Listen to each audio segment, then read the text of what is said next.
সকালবেলা উঠে ফ্রেশ হয়ে আপনার ভাইয়াকে পাঠিয়ে দিলাম বাজারে বাজার করতে। তো এখানে এই যে পোলার চাল নিয়ে আসছে আর শসা নিয়ে আসছে। তো টমেটো লেবু ভেজা আছে। তো এই যে মাংস নিয়ে আসছে। ছেলের আবদার আজকে বিরিয়ানি খাবে। হ্যালো এভরিওয়ান, আসসালামু আলাইকুম। সবাই কেমন আছেন? আশা করি ভালো আছেন। আলহামদুলিল্লাহ, আপনাদের দোয়ায় আমরা সবাই ভালো আছি। তো সেই তেলে আমি পেঁয়াজটা ভেজে নিলাম। এখন দিয়ে দেব মুরগির মাংসটা। তো আমার কাছে মুরগির মাংসের বিরিয়ানিটা কিন্তু অনেক ভালো লাগে। আর এখন দিয়ে দেব বিরিয়ানির মশলা। তো আজকে বাটাবাটি ছাড়াই রান্না করব। তো জয়ফল জয়ত্রী মুক্তি আগে বাটতাম, তো এখন দিলাম না, বিরিয়ানির মশলাটা দিয়ে রান্না করব।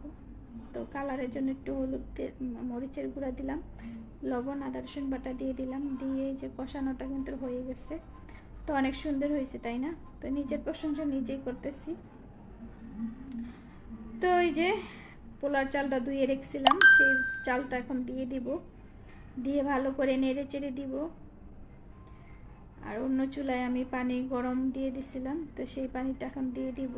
তো ফুটান্ত পানিটা দিলে তাড়াতাড়ি পোলাওটা কিন্তু ঝরঝরা হয়, ভালো হয়। তো এখন এই যে বেছে রাখা আলুটা দিয়ে দিলাম। আর এখন দিয়ে দেব দুধ, একটু টেস্টি সলও দিয়ে দিছি। দিয়ে এখন নেড়ে চেড়ে দিব। তো ছেলে বলতেছে আম্মু কালকে শুক্রবার তুমি বিরিয়ানি রান্না করবো। তো একদিন আগেই বলে রাখছে বিরিয়ানি কিন্তু রান্না করবা। তো প্রতি শুক্রবারই রান্না করা হয়।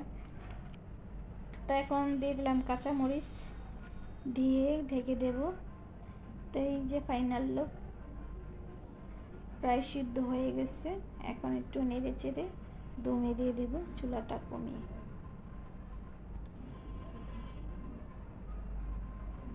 তো এদিকে শসা টমেটো কাঁচামরিচ ধনে পাতা আর নিয়ে নিলাম পুদিনা পাতা। সালাদে কিন্তু পুদিনা পাতাটা দিলে কিন্তু অনেক ভালো লাগে খেতে। তো আমার কাছে পুদিনা পাতাটা দিলে অনেক ভালো লাগে। তো এখন খেয়ে দেখলাম কেমন হয়েছে। তো আসলেই অনেক মজা হয়েছে। আর আজকে বড় বড় করে আলু দিয়ে দিছি। তো কেমন হয়েছে সবাই বলবেন। তো সবাইকে দাওয়াত রইল বিরিয়ানির, চলে আসবেন। তো সবাইকে ধন্যবাদ আমার সাথে থাকার জন্য। ভিডিওটা ভালো লাগলে কমেন্টে বলে যাবেন।